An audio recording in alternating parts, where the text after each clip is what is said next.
Happy Women's History Month, and welcome to Season 2 of Get to Know Women in Energy, where we share the stories, ideas, and achievements of women across the energy sector. In this series, we sit down with trailblazers and industry experts who have and continue to pave the way for women in the energy industry.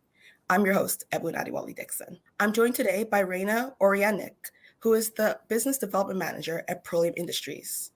Rayna has worked in the energy industry for the last 6 years and has represented a variety of companies from health and safety, fabrication, construction, renewables, and engineering.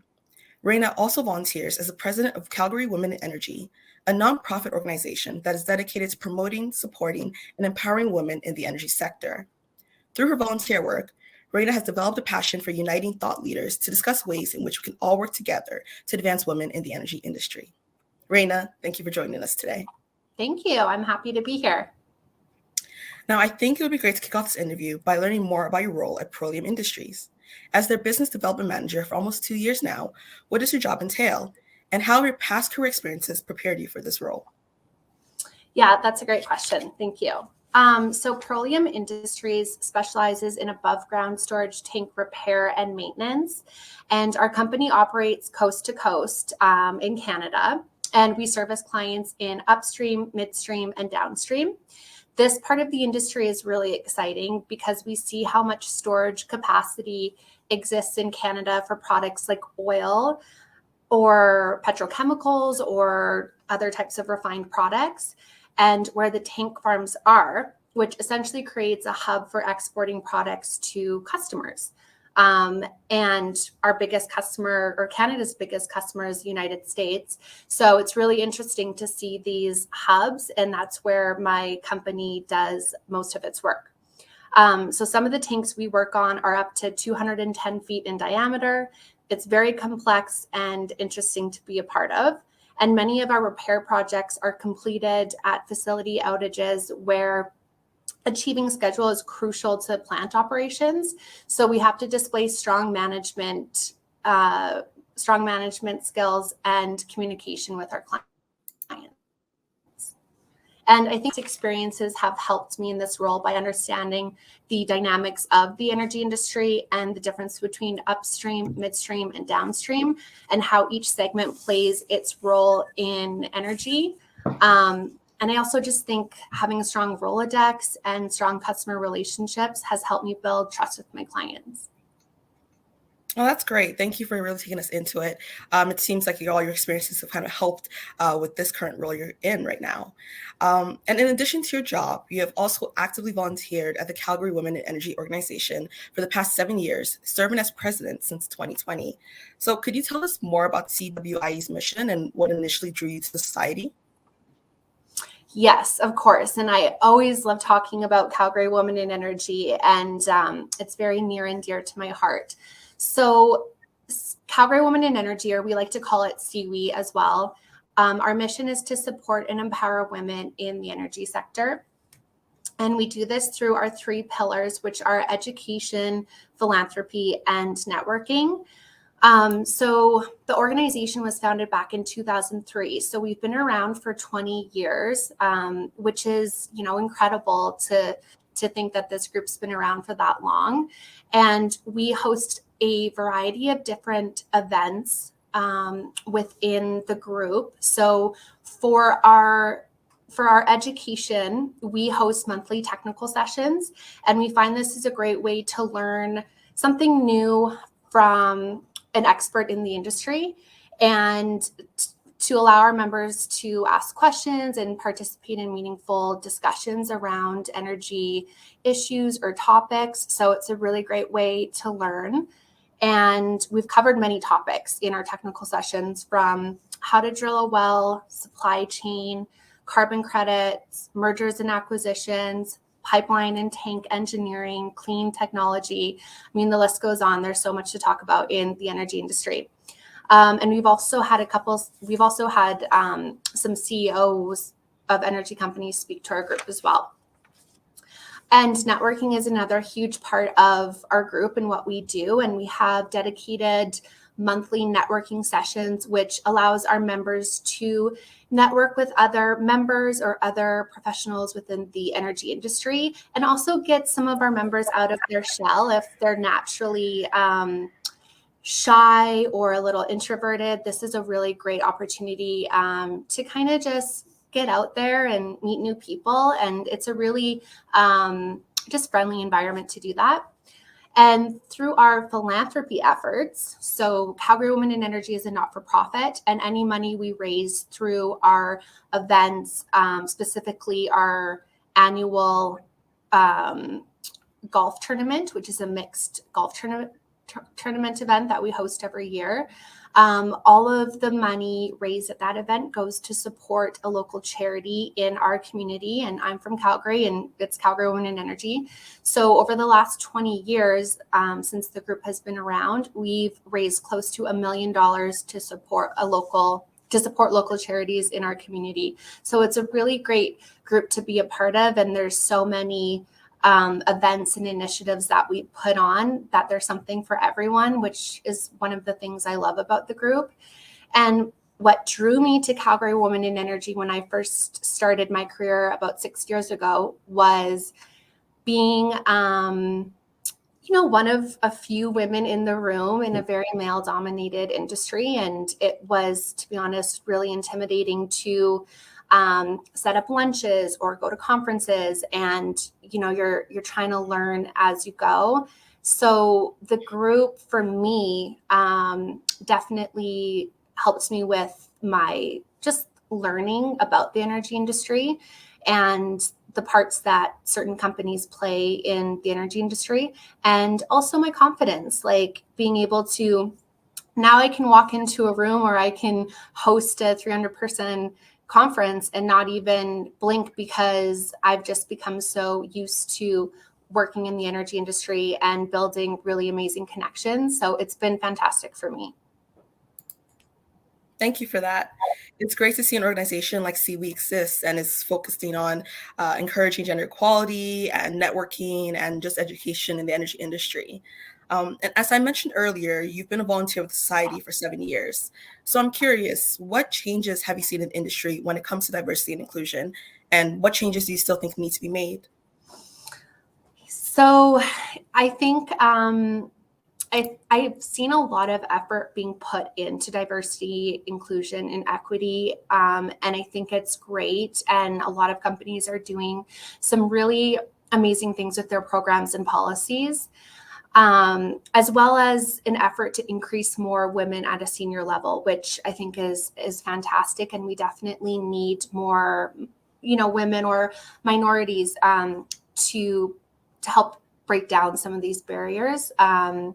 So I also have seen a lot of male allies step up in this space and helping support these initiatives, which is very meaningful and can make a huge impact. So I've seen a lot of effort put into this space, which is really encouraging, but I think we still have a ways to go.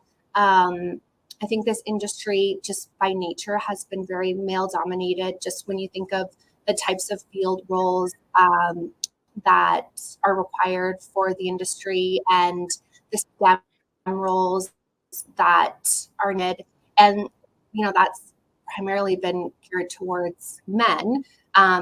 So I think we still have a ways to go, but I'm seeing a lot of women step into more of these field roles, more of the operation roles, and more STEM roles such as engineering. So I think that there's a positive direction, but I still think it needs a little bit of work. Thank you for your insights, Rayna. It's good to see that some changes being made, even if it's going to take a little bit longer, just for a little bit more to made. So that's really good there. Switching gears here, let's talk about a topic that I've heard you're quite passionate about, which is energy transition. With the industry's current focus on environmental, social, and governance, as well as technological advancements to address problems such as climate change, what do you think needs to be done to help promote awareness of this shift?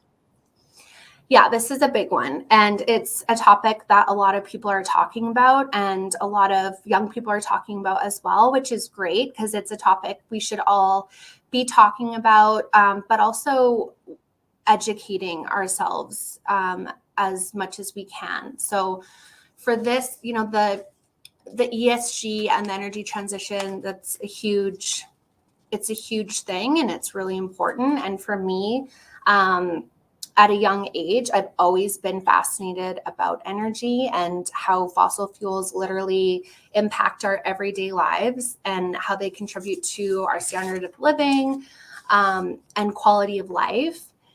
And, if you're in a place where you have easy and affordable access to abundant energy, you're going to have a higher standard of living, versus if you don't have access to affordable and abundant energy, life is going to be much more difficult. So I've always been fascinated by this. And, at a young age, I'm sure you, in science class, Ebun, you maybe experienced this, this topic with how fossil fuels were made from the organic matter in the ocean that died and then got compressed over time and temperatures increased, and you basically made oil. And I always found this so fascinating, because I'm like, okay, we have this oil that was naturally, these fossil fuels that were naturally created, and now we're extracting it from the ground to use in our everyday lives.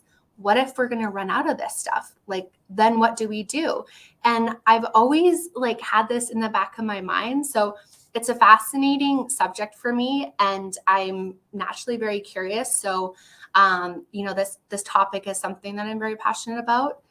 So for the last 6 years or so of being in the energy industry, I've developed an even more curious mind on how we're going to tackle the energy transition and why this is important and the opportunities it presents, especially for Canada. So being part of something so big and trying to understand where we go from here is really exciting for me. And I find a lot of meaning in this topic. So much so I applied to an MBA program that specializes in energy management at the Vienna University of Business and Economics, because I truly want to become an expert in this subject. And I've been in the program since October, and it's very European focused. I mean, the university is in Europe, but I'm speaking about this issue with people from literally all over the world, and it's an issue that we can all sort of come together and collaborate on, because it's not it doesn't affect just one population, it affects all of us. So it's been really eye-opening for me to talk to so many different people, and we're all trying to solve the same problem. So yeah, for me, I mean, we need all forms of energy, and that's wind and it's solar and it's hydrogen and LNG, and all of, even nuclear should be playing a big part as well. So I just love talking about it, and I'm really excited to be in a position that I am, where I can learn about it and apply what I learned to help solve this issue as best I can. So.